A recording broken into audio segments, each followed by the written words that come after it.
Hi అండి, నమస్తే. Welcome to our channel simple recipes and vlogs. ఈవేళ మన వీడియోలో పెసరపప్పుతో ఒక మంచి స్వీట్ రెసిపీని అయితే ప్రిపేర్ చేద్దామండి. ఎప్పుడైనా స్వీట్ తినాలనిపించినప్పుడు కానీ, లేదంటే ఏవైనా పూజలప్పుడు కానీ దేవునికి ప్రసాదంగా కూడా ఈ స్వీట్ని ప్రిపేర్ చేయొచ్చండి. ఈ స్వీట్ అయితే అప్పటికప్పుడు ఈజీగా చేసుకోవచ్చు, అలాగే టేస్ట్ కూడా చాలా బాగుంటుందండి. మరి ఈ స్వీట్ రెసిపీని ఎలా ప్రిపేర్ చేయాలో చూసేద్దాం. సో స్కిప్ చేయకుండా వీడియోని అయితే చూసేయండి ఫ్రెండ్స్. ముందుగా అయితే ఈ స్వీట్ని ప్రిపేర్ చేయడానికి ఒక బౌల్లో 1 కప్పు వరకు పెసరపప్పును తీసుకున్నానండి. ఏదైనా ఒక మెజర్మెంట్తో చేసినట్లయితే ఈ స్వీట్ అయితే పర్ఫెక్ట్గా వస్తుంది. ఇక్కడైతే నేను ఒక చిన్న కప్పును తీసుకున్నానండి.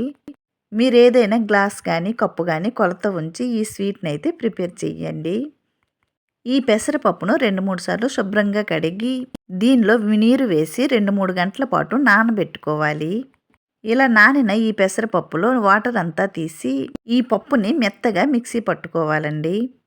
ఇప్పుడైతే ప్రాసెస్లోకి వెళ్ళిపోదాము. దీనికోసమైతే స్టవ్ పైన ప్యాన్ పెట్టి ఏ కప్పుతో అయితే పెసరపప్పు తీసుకున్నామో అదే కప్పుతో 2 కప్పుల వరకు నీరు వేయాలి. తరువాత దీనిలో చిటికెడు ఉప్పు, అలాగే 4-5 స్పూన్ల వరకు పంచదారను వేయాలండి. ఇలా ఉప్పు పంచదార వేసిన తర్వాత ఈ నీరునైతే కాసేపు మరిగించుకోవాలి. ఈ నీరు మరిగేలోన మరోవైపు దీనికోసం స్టఫింగ్ని అయితే ప్రిపేర్ చేద్దామండి. స్టఫింగ్ కోసం స్టవ్ పైన ప్యాన్ పెట్టి దీనిలో 1 కప్పు వరకు కొబ్బరి తురుమును వేయాలి. అలాగే 1 కప్పు వరకు పంచదారను వేయాలండి. ఈ కొబ్బరి తురుము అలాగే పంచదార కరిగేంత వరకు మీడియం ఫ్లేమ్లో ఈ కొబ్బరి తురుమును కలుపుతూ ఉండాలి. ఈ పంచదార అంతా పూర్తిగా కరిగిన తర్వాత దీనిలో 1 స్పూన్ వరకు ఇలాచీ పౌడర్ను వేయాలి. దీనికి పాకమేమీ అవసరం లేదండి, పంచదార పూర్తిగా కరిగితే సరిపోతుంది. ఇలా కొబ్బరి తురుము పంచదార పూర్తిగా కరిగిన తరువాత దీన్ని తీసి పక్కన పెట్టుకుందాము. ఈ పంచదార ప్లేస్లో బెల్లం వేసైనా చేసుకోవచ్చండి. ఈ స్టఫింగ్ రెడీ అయ్యేలోన ఇక్కడైతే వాటర్ కూడా మరిగింది. ఇప్పుడు దీనిలో మనం ముందుగా మిక్సీ పట్టిన ఈ పెసరపప్పు బ్యాటర్ను ఒక చేత్తో స్లోగా వేస్తూ మరో చేత్తో కలుపుతూ ఉండాలి. ఈ బ్యాటర్ను వేసినప్పుడు స్టవ్ని పూర్తిగా లో ఫ్లేమ్లో పెట్టాలండి. ఈ పెసరపప్పు వేసిన తర్వాత అడుగంటకుండా కలుపుతూ ఉండాలి.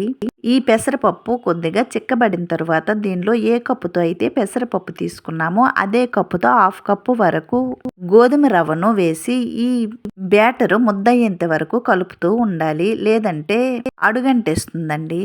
ఇలా పూర్తిగా ఈ బ్యాటర్ అంతా ముద్దగా అయ్యి మనం పెట్టే పాత్రకు సపరేట్ అయ్యేంత వరకు కలుపుతూ ఉండాలి. ఇలా చూడండి, పాత్రకు సెపరేట్ అయిన తరువాత దీనిలో 1 స్పూన్ వరకు నెయ్యి వేసి మరోసారి కలిపి దీన్ని దించి పూర్తిగా చల్లారనివ్వాలి. ఈ పిండి ముద్ద చల్లారిన తరువాత మన చేతికి ఆయిల్ కానీ లేదంటే వాటర్ కానీ అప్లై చేసి ఈ పిండిని సాఫ్ట్గా కలుపుకోవాలి. ఫస్ట్ టైం ఎవరైనా ఈ ఛానల్ చూసినట్లయితే ప్లీజ్ సబ్స్క్రైబ్ చేసి సపోర్ట్ చేయండి ఫ్రెండ్స్. అలాగే ఒక లైక్ ఇవ్వండి. ఈ పిండి ముద్దను పూర్తిగా సాఫ్ట్గా కలిపిన తరువాత ఈ పిండి ముద్దను చిన్న చిన్న బాల్స్లా తీసుకోవాలి. మన చేతికి ఆయిల్ అప్లై చేస్తూ ఈ బాల్స్ను తీసుకొని ఈ వీడియోలో చూపించిన విధంగా ఈ బాల్స్ని అప్పాల్లా చెయ్యాలండి. ఇలా వీడియోలో చూపించిన విధంగా ముందుగా ఇలా అప్పాల్లా చేసి దీనిలో మనం ముందుగా రెడీ చేసి పెట్టుకున్న కొబ్బరి తురుము స్టఫింగ్ అయితే పెట్టుకోవాలి. ఇలా చేసినప్పుడు మధ్యలో పిండి ముద్ద కొద్దిగా థిక్గా ఉండేటట్టు చూసుకోవాలి. మధ్యలో థిక్గా ఉంటూ సైడ్స్కి పల్చగా అప్పాల్లా చేసిన తర్వాత ఈ స్టఫింగ్ని పెట్టి ఈ స్టఫింగ్ బయటికి రాకుండా ఈ వీడియోలో చూపించిన విధంగా పిండి ముద్దతో కవర్ చేయాలి. ఇలా ఈ కవర్ చేసిన స్వీట్ని అయితే ఒక ప్లేట్లోకి తీసుకుందాము. తరువాత ఈ మిగతా బ్యాటర్తో కూడా ఈ వీడియోలో చూపించిన విధంగా స్టఫింగ్ పెట్టి ఈ స్వీట్స్లా చేసి పక్కన పెట్టుకుందామండి. ఈ స్వీట్ని అప్పటికప్పుడు ఈజీగా చేసుకోవచ్చండి. పెసరపప్పు నానబెట్టడానికి టైం తీసుకుంటుందండి. ఈ స్వీట్ని అయితే అరగంటలో ప్రిపేర్ చేసేవచ్చు. ఇలా ఈ పిండి ముద్దనంతటిను ఈ స్వీట్లా చేసుకున్న తరువాత వీటిని డీప్ ఫ్రై చేయాలి. దీనికోసమైతే స్టవ్ పైన ప్యాన్ పెట్టి డీప్ ఫ్రైకి సరిపడా ఆయిల్ను వేయాలి. ఇలా స్టఫింగ్ చేసి ఎక్కువ టైము ఈ స్వీట్ని అయితే బయట పెట్టకుండా వెంటనే డీప్ ఫ్రై చేయాలండి, లేదంటే పగుళ్ళు వచ్చేస్తాయి. ఈ ఆయిల్ బాగా హీట్ అయిన తర్వాత మనం ముందుగా స్టఫింగ్ చేసుకున్న ఈ స్వీట్ను ఒక్కొక్కటిగా వేయాలి. ఇలా స్వీట్ వేసిన తర్వాత స్టవ్ని మీడియం ఫ్లేమ్లో పెట్టి వీటిని డీప్ ఫ్రై చేయాలండి. ఇలా ఆయిల్లో ఎన్ని పడతాయో అన్ని స్వీట్స్ను వేసి ఇవి మంచి కలర్ వచ్చేంత వరకు ఒకవైపు ఫ్రై చేసుకున్న తరువాత రెండో వైపుకు టర్న్ చేసి రెండో వైపు కూడా మంచి కలర్ వచ్చేంత వరకు ఫ్రై చేయాలి. ఇక్కడ ఈ వీడియోలో చూపించిన విధంగా ఈ బ్రౌన్ కలర్ వస్తే సరిపోతుందండి.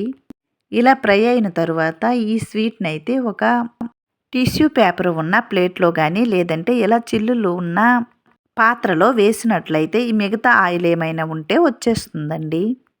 ఈ స్వీట్కి ఎక్కువగా ఆయిల్ కూడా పీల్చదండి, తక్కువ ఆయిల్తో హెల్తీగా ప్రిపేర్ చేయొచ్చు. ఇలా ఈ స్వీట్స్ను తీసుకున్న తరువాత మిగతా స్వీట్స్ను కూడా ఇలాగే ఈ ఆయిల్లో డీప్ ఫ్రై చేయాలి. ఈ స్వీట్ అయితే చాలా సాఫ్ట్గా టేస్టీగా వచ్చాయండి. మీరు కూడా ట్రై చేయండి ఫ్రెండ్స్, మీకు కూడా బాగా నచ్చుతుంది. ఎప్పుడైనా పిల్లలు స్వీట్ అడిగినప్పుడు కానీ మనకు తినాలనిపించినప్పుడు కానీ ఈజీగా ఈ స్వీట్ని అయితే చేసుకోవచ్చండి. కొత్త వాళ్ళు కూడా ఎక్కువగా శ్రమ లేకుండా ఈ స్వీట్ని అయితే ఈజీగా చేసుకోవచ్చు. మరి easy and tasty sweet recipe నచ్చింది కదండి. మీకు కూడా నచ్చినట్లయితే తప్పకుండా ట్రై చేసి ఎలా వచ్చిందో కామెంట్ బాక్స్లో తెలియచేయండి ఫ్రెండ్స్. అలాగే ఈ రెసిపీ నచ్చినట్లయితే లైక్ చేయండి, షేర్ చేయండి. ప్లీజ్ ఈ ఛానల్ని సబ్స్క్రైబ్ చేసి సపోర్ట్ చేయండి. మరో మంచి రెసిపీతో మళ్ళీ కలుద్దామండి. Bye friends, thanks for watching.